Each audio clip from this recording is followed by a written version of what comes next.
I'm Sarah Wilson, a senior editor on the Amazon Books team, and I'm so excited to introduce today's guest. He is a champion figure skater, the first openly gay U.S. Olympic athlete to win a medal. His memoir is called Beautiful on the Outside, and he's also beautiful on the inside. Please welcome Adam Rippon.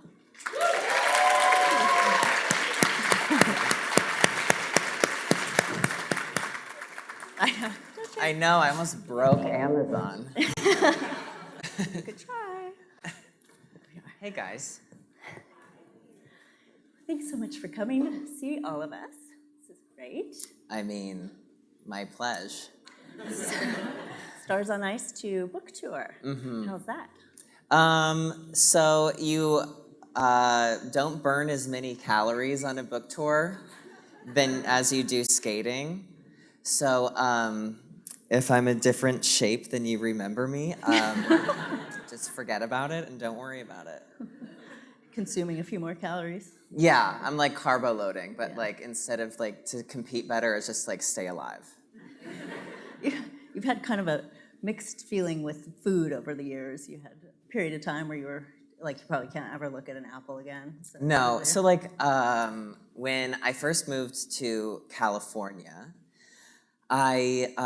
which was like 6 or 7 years ago, and I had like no money. And so one of the things that I did, I had no money, but I was still like thrifty. So I was a member of this gym, and at the gym they had this big bowl of like green apples.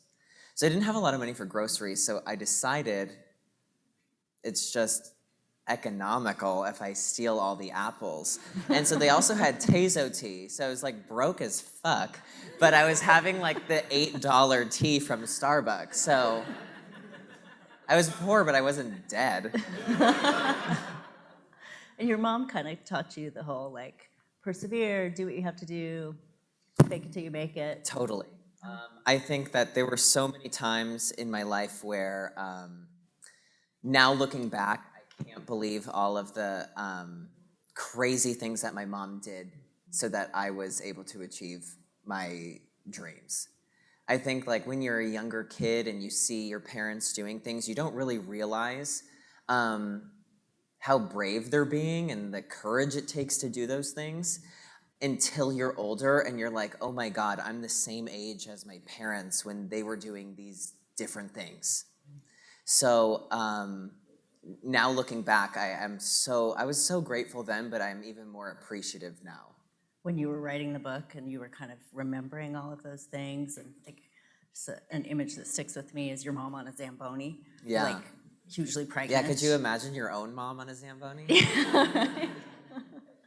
So was it kind of one of those, as you added it up, you really Yeah, as I got realized? older, I started to think like, so when I was young, I was skating so early in the morning that my mom ended up getting a key to the rink.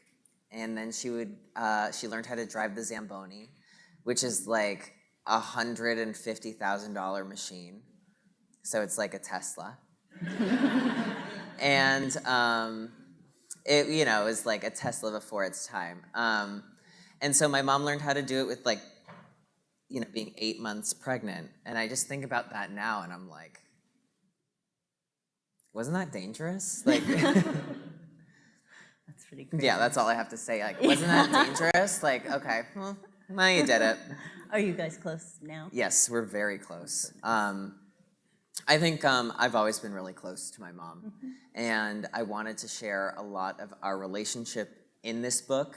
I wanted to share a lot of like the times that were when I was really young and when she really motivated me. And when you get older, I think that there's always moments in your life where your relationship with your parents changes, and there's just something where you see your parents differently, and sometimes it happens all in 1 second, where you look at them differently and you're like, oh my God, you guys are just people.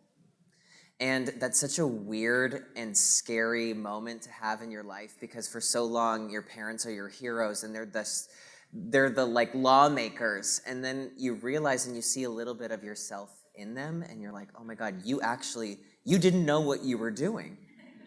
And I don't know what I'm doing. And we all don't know what we're doing.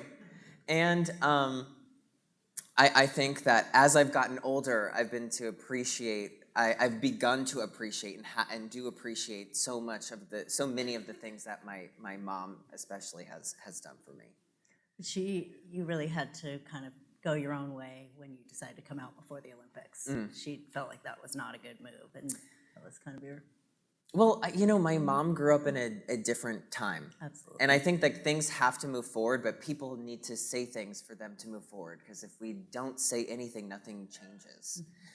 And, my mom was a dancer. So when I came out to my mom, I remember that I was nervous and I was scared. I didn't know what she would say. I thought everything would, be fine, but it's still scary.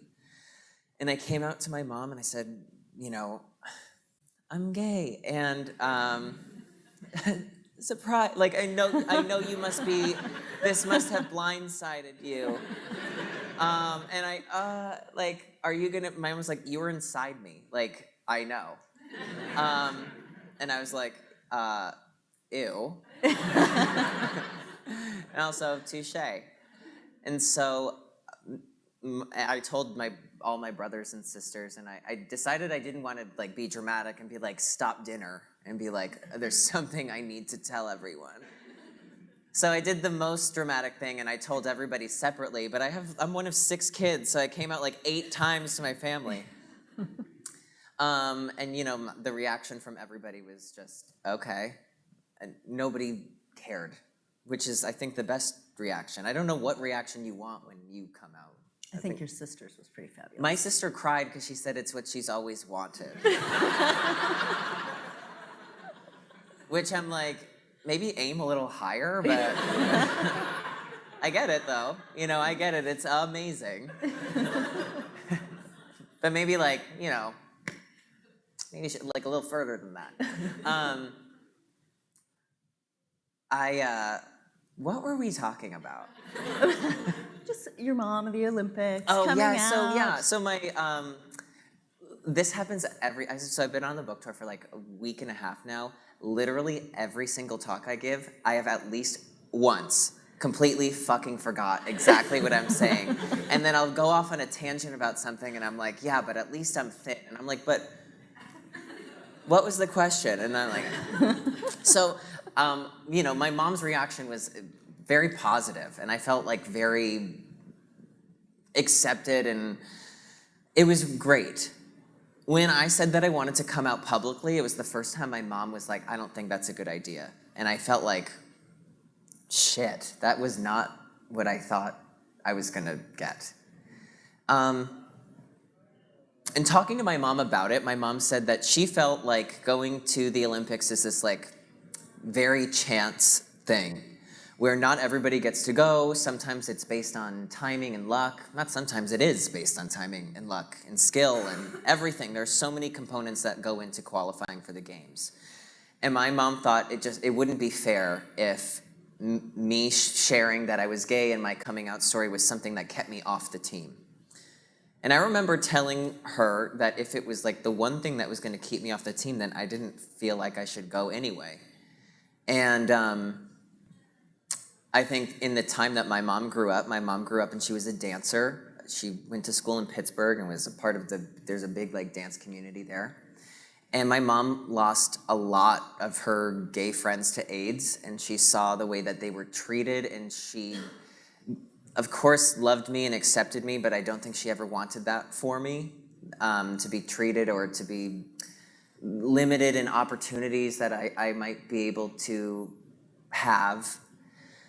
But it was really important to me to share my story and share it before I went to the Olympics, because I thought of the young kid that I was from Scranton, Pennsylvania, that didn't have anyone to look to, that felt really uncomfortable in their own skin, that thought being gay was just something, it was just, I knew it would just be a secret I would have for the rest of my life, that I concealed in carrying messenger bags and in cardigans. But, so not the strongest disguise. And I just remember thinking that like this is more for that like young kid. But in doing that, I felt really good in my own skin, and I felt really confident, and I felt strong, and I felt smart.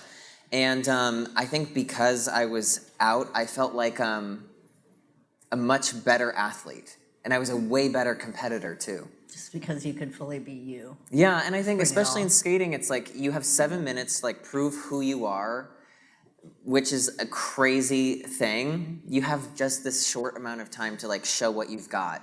And I felt like if I couldn't show who I was at the same time, then how was I going to show what I've got? And you had other people, when you were there at the Olympics, after, when everybody's competing, come up to you and say, like, I don't know how to do this in my own life, or you really made a huge impact on so many people. It's crazy because something I almost did for myself, I feel really grateful that there have been a lot of people that have shared that, me having my own moment affected them in a way too, in a way that I wasn't really expecting. I think that I tried to just be like the role model that I felt like I didn't have when I was growing up. And I tried to say the things and be the things that I wish that I had just seen. Because if I just saw it once, like, it would have made a huge difference. And that there were other people that were able to kind of get out of what I wanted when I was younger. And that's really special. You had a lot of ups and downs getting to the Olympics, but you also took some really great lessons away from that experience, some surprising ones to me that I read from the book. Can you share that? Sure. What was the most surprising one? Well, I just think, like, I don't know if it was surprising. Don't give it away. I don't.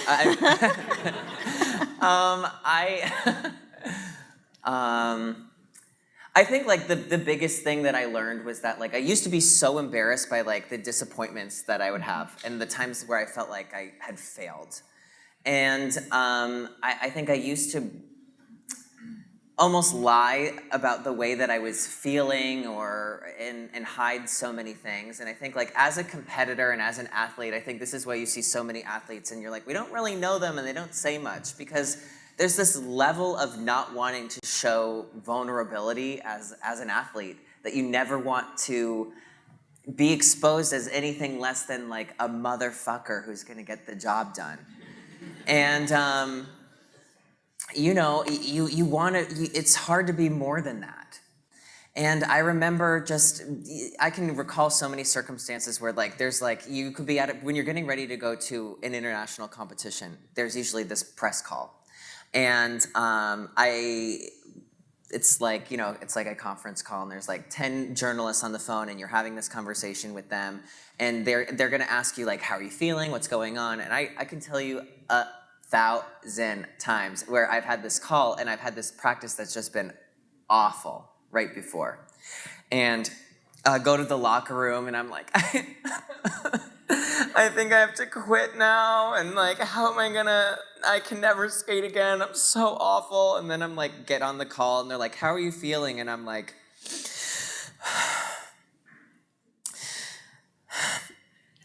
I don't think I've ever felt any better in my entire life. I think I'm gonna win. And I'm like, why do we put those barriers up? It doesn't make you any less. And so I think that like the older that I got and the more I realized that when I could embrace the setbacks that I had, that they actually were lessons that I could take in. And it was experience that I had that like my younger competitors didn't have. Because by the time I went to the games, I was 28 and my teammates were 17 and 18, which, I mean, that will humble you really quickly. Well, They're like, I have my learner's permit. I'm like, they're like, what? And You don't even pay taxes. Like, and the whole getting there became kind of the thing, right? It wasn't so much about the medal even. It was No. just the fact of like. I did this? I think for so long I needed to go to the Olympics. Like I had to go. And if I didn't go, then like I had wasted everyone's time. I'd wasted my own time. I wasted my parents' time. I wasted my mom's money. I just felt like I was consumed in that. And when I didn't qualify for the second time in 2014, it felt like, okay, it's never gonna happen. I felt like this thing that I had just been working towards for so long just slipped right through my fingers. And within 5 minutes, I was just forgotten. And I just was like, it came and went like that, and I missed out, and it's never gonna happen. And it was a longer road than I wish it was. But I'm glad that I had the time to figure out what it was. I think one of the things was, and it's so easy that like we become consumed in like what we do and we feel like we're only good at what we do, like there might not be anything else we're good at. And that's the way I felt. Maybe it's not the way that you feel. But for me, that's what I felt like. And when I found other things that I was good at, I felt like, okay, skating didn't need to be this one thing that I had to do. And so then I realized that, in 2015, I said, okay, there's this one more competition. It was a nationals. I said, I'm just gonna train as hard as I absolutely can. I'm gonna give it my absolute best and just see what happens. And I go and I train and I said, if I skate the best, I'm gonna be the best, and I don't do well, whatever. And if I get, skate my best, I get 5th or 10th or whatever, I'm gonna be the best 5th fucking place skater of all time. And I was like, it just doesn't matter. I'm gonna just go out with a bang. And I went and I skated really well, and I got this like record score in the free skate. I was like behind in the short program, and I got this record score, like the highest score at our national championships at the time. And I'm like, am I gonna win? And as it's getting later and later in the competition, it's like, I am. And then the last skater goes out, and he had a big lead on me, and he goes out, he skates really well, and he wins. And I'm like, even in my like wildest fantasy where I'm having this moment, like I still come up short. And I know, I was laughing too. But it was like in that moment that I also realized that just because this other skater was the champion, it didn't mean that I wasn't still a winner. Because like, I was so proud of what I had done. And also, his success didn't take anything away from me. Which I think when we think more for someone else, we sometimes feel like means less for me.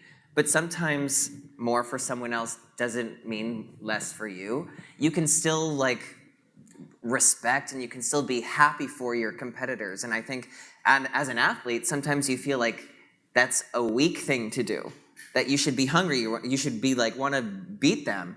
And I realized, and I just kind of came to this place where I was like, if I really just focus on myself, I can walk away from any competition, no matter what it is, no matter what the placement is. But if I give my best, I really truly have this feeling of success. And I then in that moment redefined what success was for me. Did you ever imagine you'd have a skating costume in the Smithsonian? There's some success for you. I know. It's crazy. Whoa. History. I think there are surreal moments like that where, I can just think of like when I got that costume made and one of my friends made it for me, and he was like, well, what do you want? I said, well, I think like I want something blue and slutty. And now that's in a museum. So funny how it all works out in the end, 5th place, Smithsonian. Yes. Slutty costume. Mm-hmm. That's perfect. Blue. Blue. Whore. It. So you're You got it, yeah. I think we got it.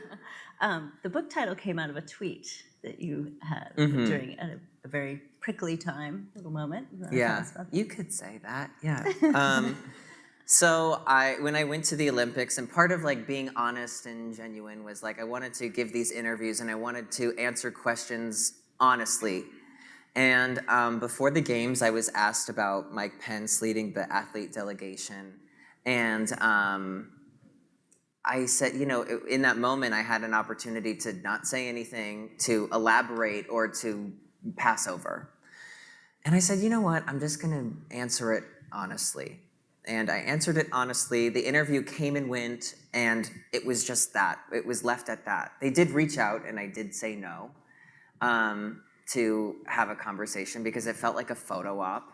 I remember that the day after the article came out, I had like 10 voicemails on my phone, and I had been doing so many interviews before the Olympics. And I remember I saw that I had all these voicemails, and I was like, what did I say? And it was like the day before, they were like, is your butt real? And I was like, if they're talking about me talking about my own asshole, I swear to God.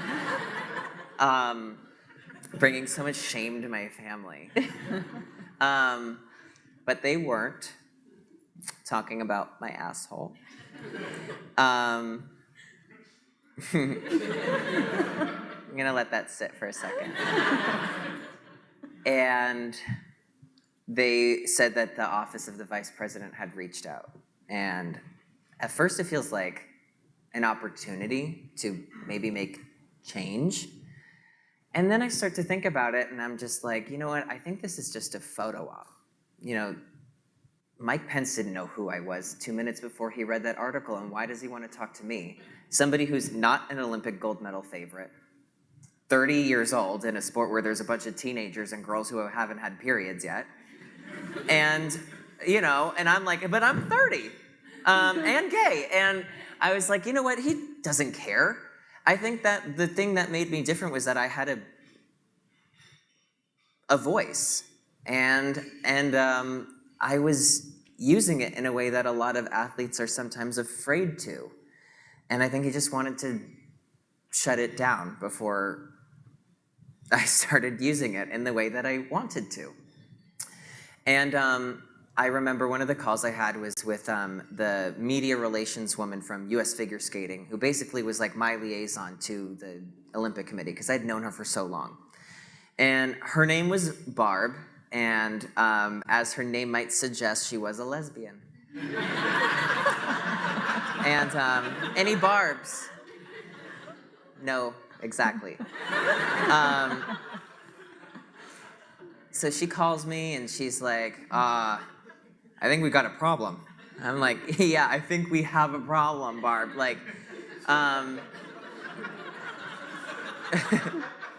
first of all, they were elected. That's the first problem. And the second problem is they're calling us now. And so, she never swayed me one way or the other, but I had to think about it because I wasn't sure if what I was feeling was right. Because there's one side of you where it's like, this is an opportunity and you could make a difference. And then there's the other side of you where it's like, burn down the White House. And you're like, how do I find a balance between burning down the White House and making a difference? And I'm also trying to get ready for the biggest competition of my entire life. So I remember I thought about it and I called Barb, the next day, and I was driving to the gym, and I go to this gym in Culver City, so I'm like, there's no parking, so I'm in an alleyway, which was a metaphor for how I was feeling. And I call her and I'm like, hey Barb, and she's like, so? And I'm like, I thought about it, and you can call the office of Mike Pence tomorrow and you can tell him to fuck himself. And she's like, all right, kid, I'm real proud of you, but I'm gonna say it in just different words. Is that all right? I'm like, Barb, do your thing. And I left it at that, and that was like 3 weeks before I left for the games. And when I got there, the woman I had done the interview with was a journalist that I've known for a long time. Her name was Christine Brennan. And Christine was super excited because this article that she did, like, you know, the Office of the Vice President reached out, and that's like a lot of attention. And she's like, did you decline a phone call with the Vice President? And I was like, you know, I didn't want to get my teammates involved because a lot of they're young kids, and like I didn't want to have like what I was going through to be part of their experience. So I said, you know what? Like, there's so many people who are here with me, and they all know the answer. Just ask them. And the Pence's office was just going back and forth. Was like, no, we never said that. Or, well, yeah, we did. But no, which is crazy because they're usually so organized over there.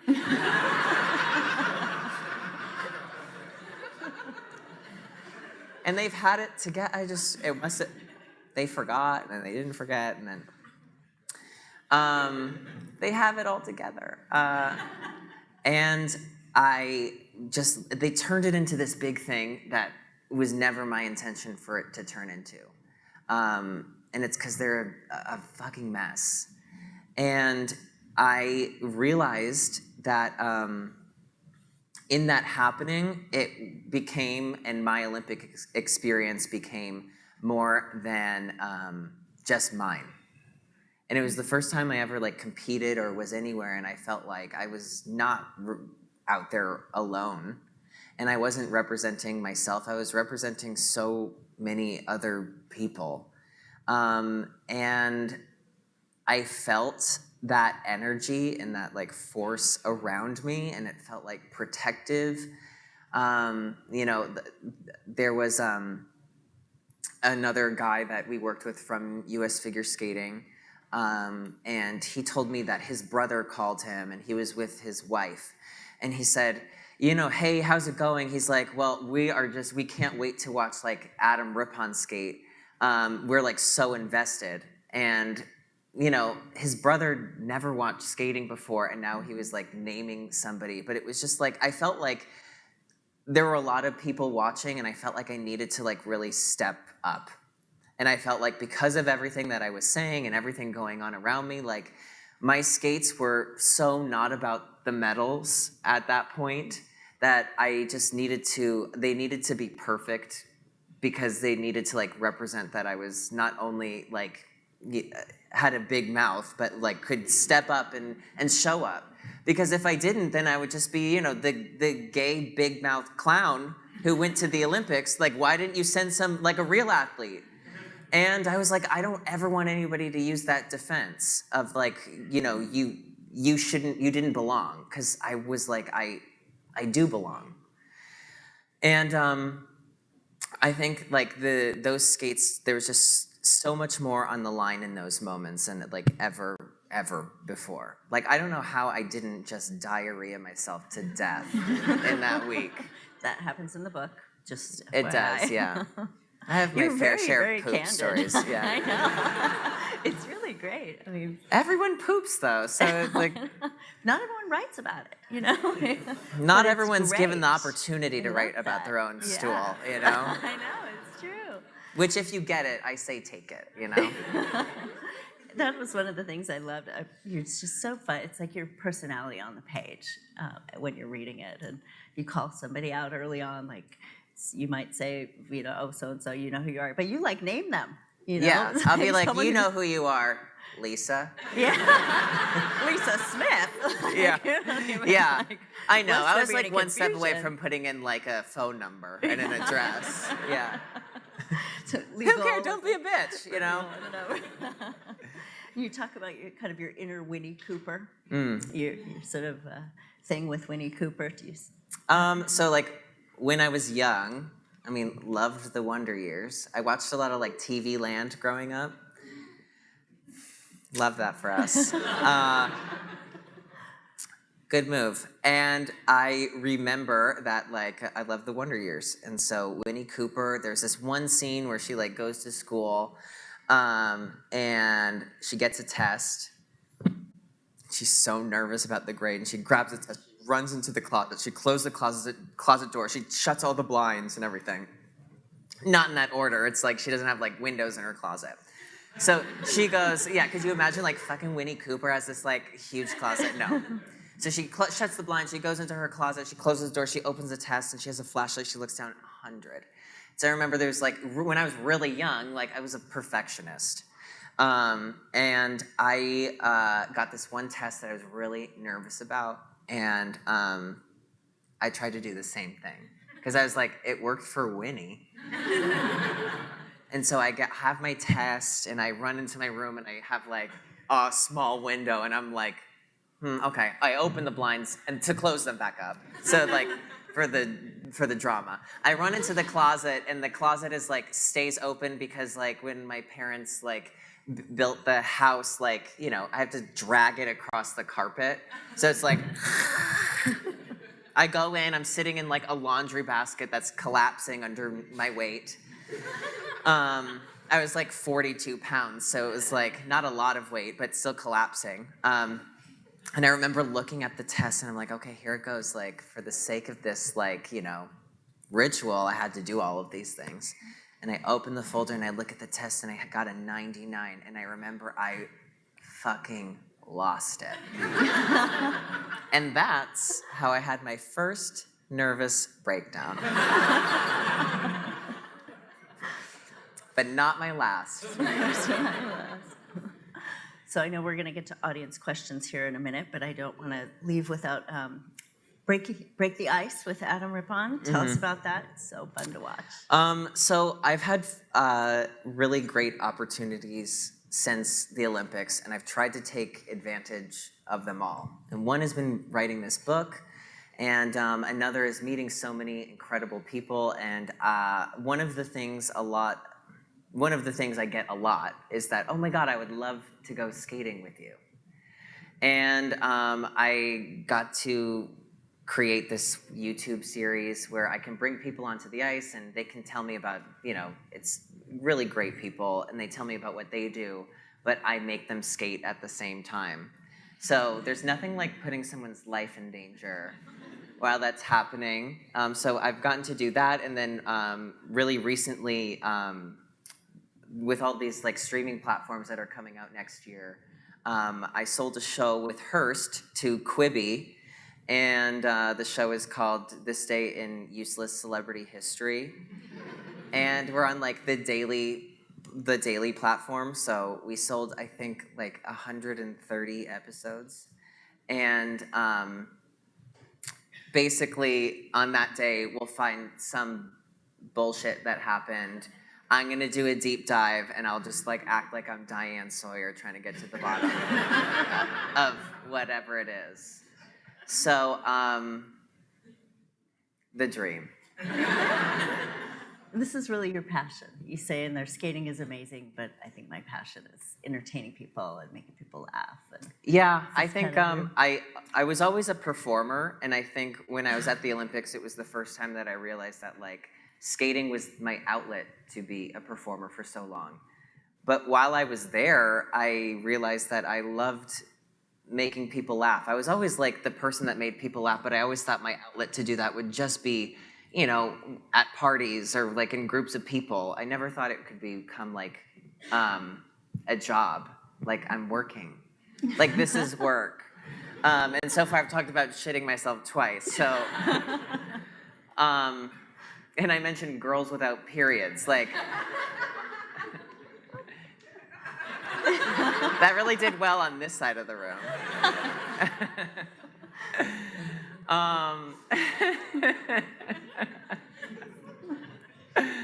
And I think that like that's where I feel most myself, where like I can make people laugh, and I think it's so important now. It's just sometimes a little escape from all of the craziness going on in the world. it's wonderful.